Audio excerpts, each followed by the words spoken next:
بسم الله الرحمن الرحيم وصلى الله على النبي الكريم محمد وآله وأصحابه أجمعين. So as we mentioned before, that Qiyam for prayer, that is Farz. And we have mentioned already to what extent that is Farz. So according to Imam Abu Hanifa rahmatullahi alayh, that is Farz to the extent of Tahrima, Fatiha and Surah. While according to Imam Malik, that is Farz to the extent of Tahrima and Fatiha.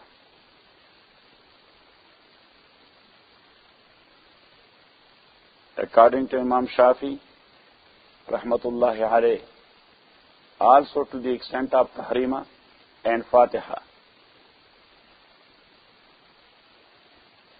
And same is the case near Imam Ahmad.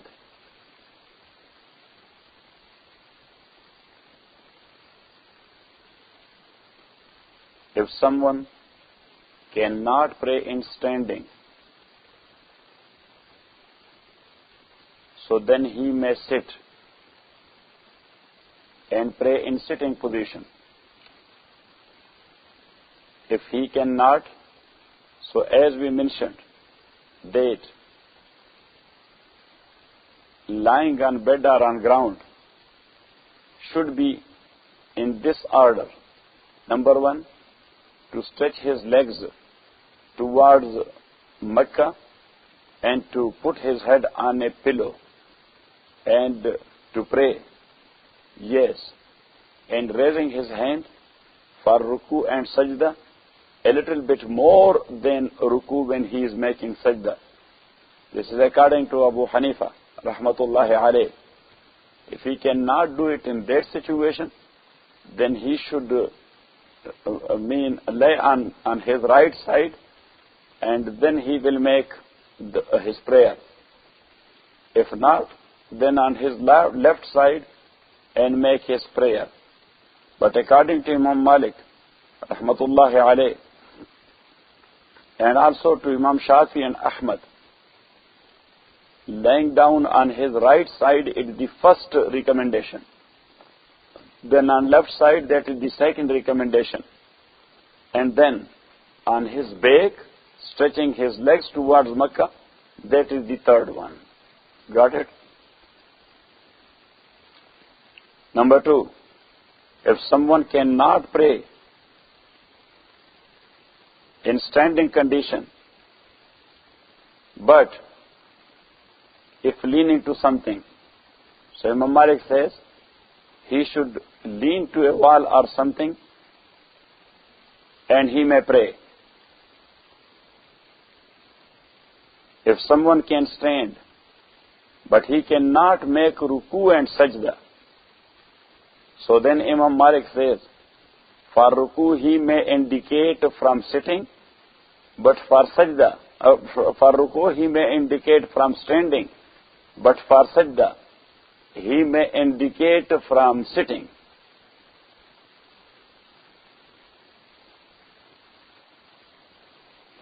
Yani like this. Look at me. The position will be like this. He can stand, but he cannot do a proper ruku. So for ruku he will do like this. Allahu Akbar, Subhan Rabbiyal Azim, Subhan Rabbiyal Azim, Subhan Rabbiyal Azim, Sami'a Allahu liman hamidah. But for sajda, he should go to sitting condition. And he cannot make sajda properly. So he will do it like this. Subhan Rabbiyal Ala, Subhan Rabbiyal Ala. Got it? Why? Because making such an indication for sajda from sitting, that is very far from the actual form of sajda. Yes? That is very far from the act, because sajda is on ground. So when you are doing it from standing condition, so that is not considered very good. So that's why for indicating sajda, he should come close to the ground, means sitting. Got it?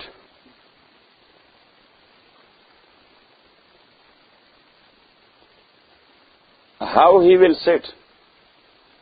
So according to Abu Hanifa, the way he is sitting in prayer for qaida, And to tell you one thing later on, I'll give you the detail. But according to Abu Hanifa, look at me. The sitting in both qaida is like this. Standing, the right foot is standing. The left one is lying on the ground. Yes? And sitting on the left one, like this.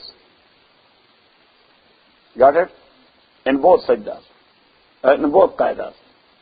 But according to Imam Malik, rahmatullahi alayh,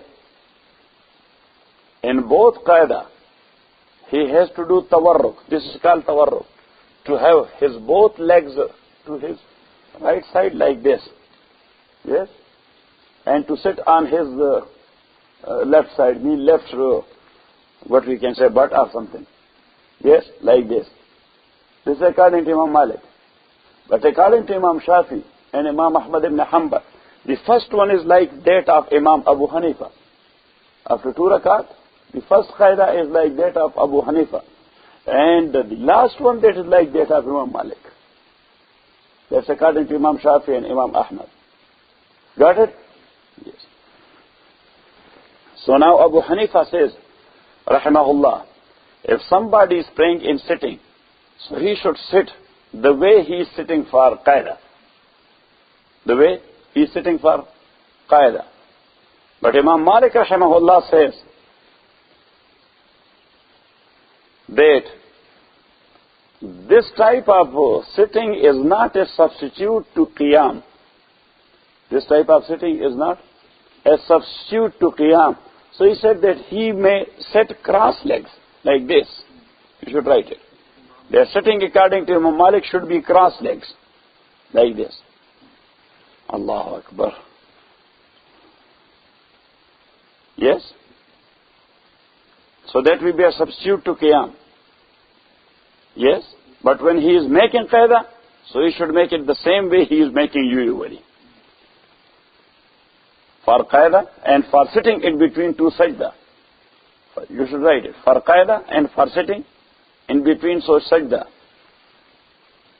He should do it as he is doing for qaida usually. Got it or not it?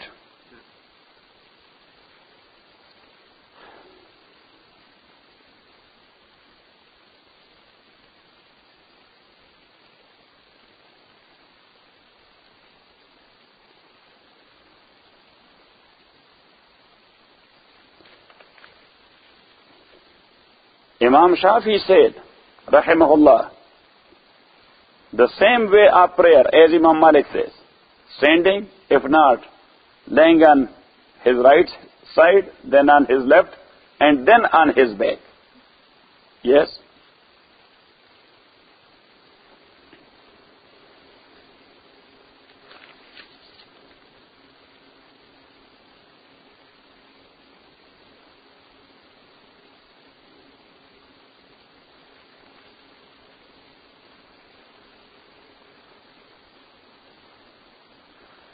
If somebody is inside Kaaba,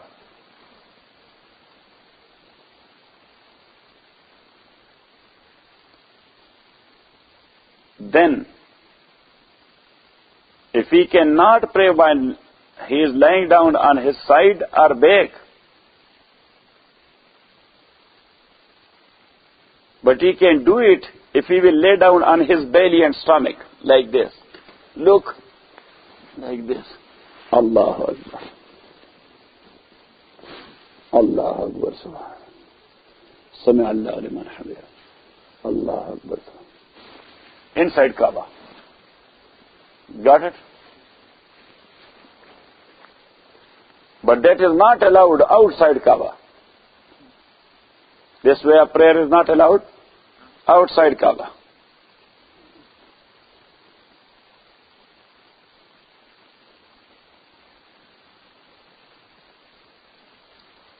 Now, according to Imam Shafi, rahmatullahi alayh,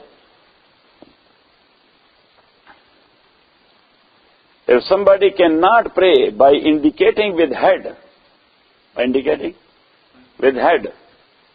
so he may indicate with his eyes. If not, he can indicate with heart even.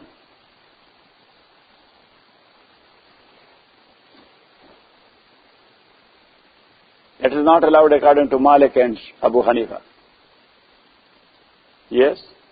Because indicating with eyes and indicating with heart, that is nothing. Yes, eyes like this. And he is lying on the ground. Look.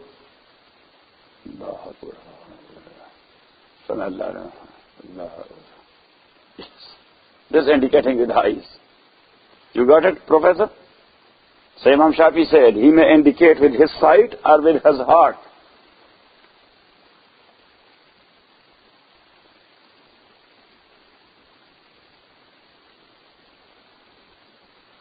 And he made a qiyas in this regard.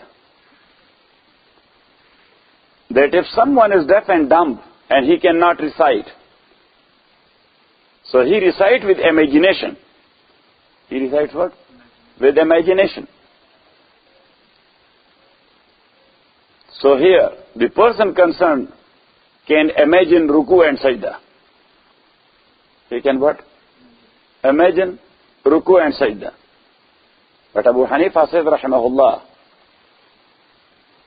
that is the recitation, which is verbal. Which is what? And this is ruku and sajda, that is practical. So imagination could be a substitute to verbal practice, to verbal thing, but not to a practical one.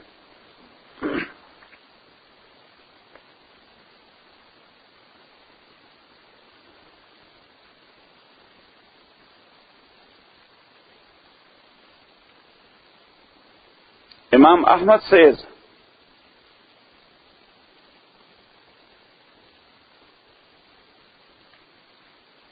yes, for sitting before Imam Ahmad, you should write for sitting. Imam Shafi Rahmatullah Alayh says, as we mentioned that Imam Malik says he may sit how? Cross-legged. Yes, but Imam Shafi said he may sit the way he is sitting in first qaida. And as we mentioned, that first qaida according to Shafi is like that of Abu Hanifa. Second one is like that of Imam Malik.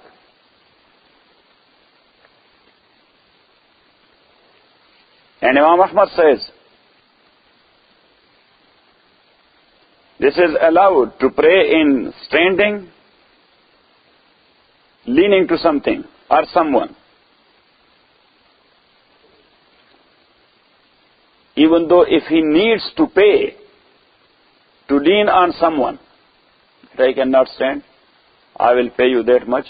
Yes, I will be leaning to you because I am going to pray.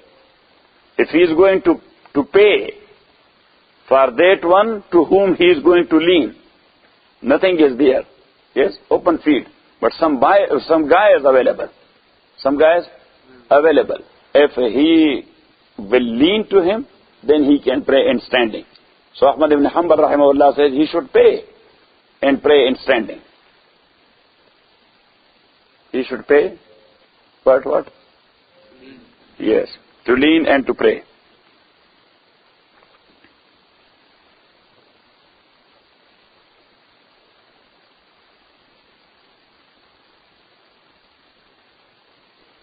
He also says he may sit cross legs like Imam Malik.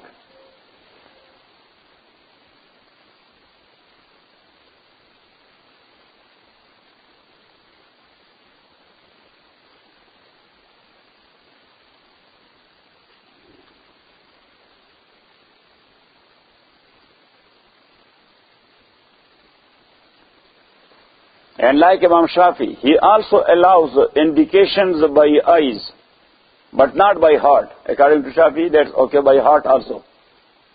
But Ahmad ibn Hanbal says indication must be by eyes.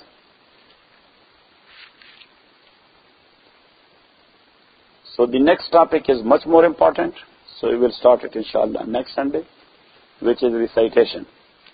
And that is much more important because in recitation, there are three differences. Number one, that what type of recitation is the farz recitation. So farz according to Imam Abu Hanifa rahimahullah is any part of Holy Quran. Because Allah said, فَقْرَوْا مَا تَيَسَّرَ مِنَ الْقُرْآنِ, whatever is easy for you. Not a specific surah, even Surah Al-Fatiha. That is not farz. Farz is recitation of Quran. Yes. So if somebody started his prayer, Allahu Akbar, and then he said, Lam yalid wa lam yulad, Allahu Akbar, Subhan Rabbiyal Azim, Subhan Rabbiyal Azim. So his fariza is done according to Abu Hanifa, Rahmatullahi alayh. Because he says recitation is that of Quran in general. Maybe Fatiha, maybe Surah Baqarah, maybe Surah Ali Imran, or maybe, got it? Because of Faqra'u ma tayassara min al-Quran. That is number one. And number two, then there is a difference between Abu Hanifa and Sahibain. Who are Sahibain? Abu Yusuf and Muhammad. So, Imam Abu Hanifa rahimahullah says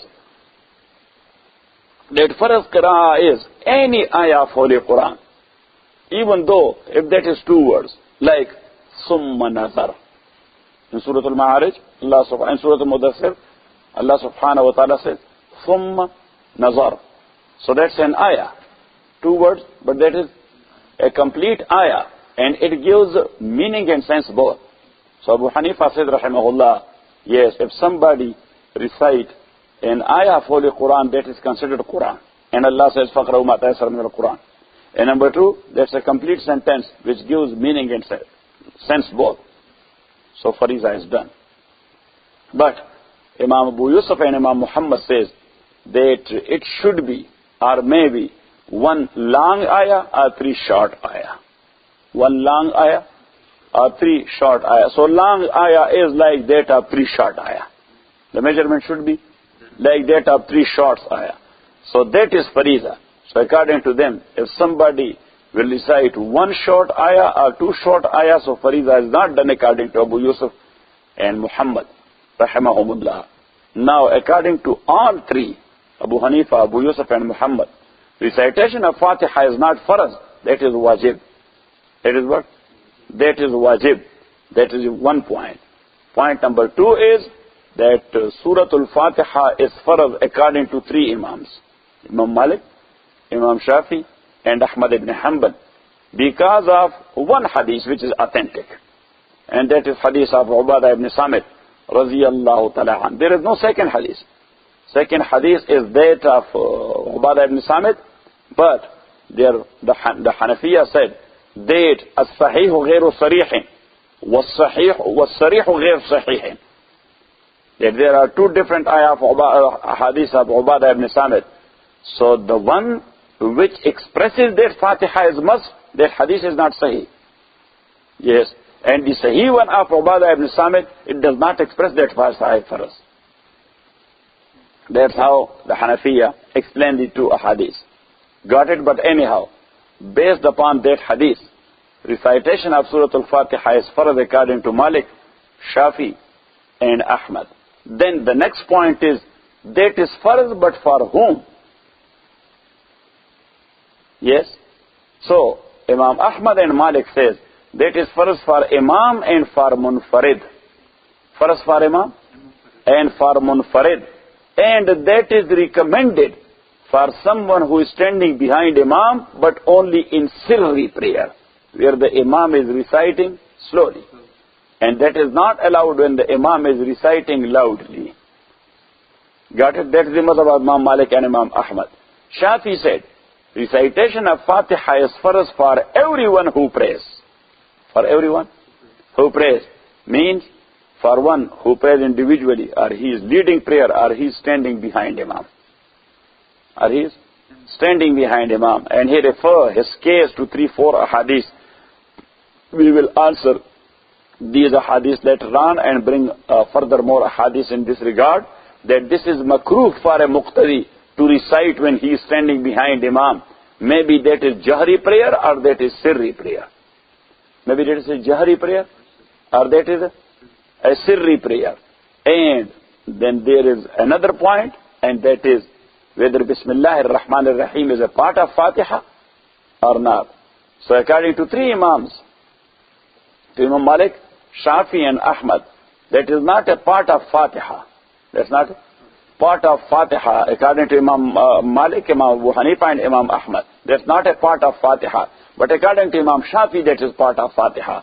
why he said it and what will be the answer.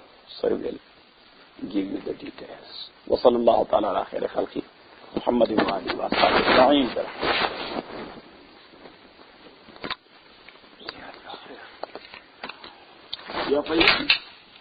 How are you?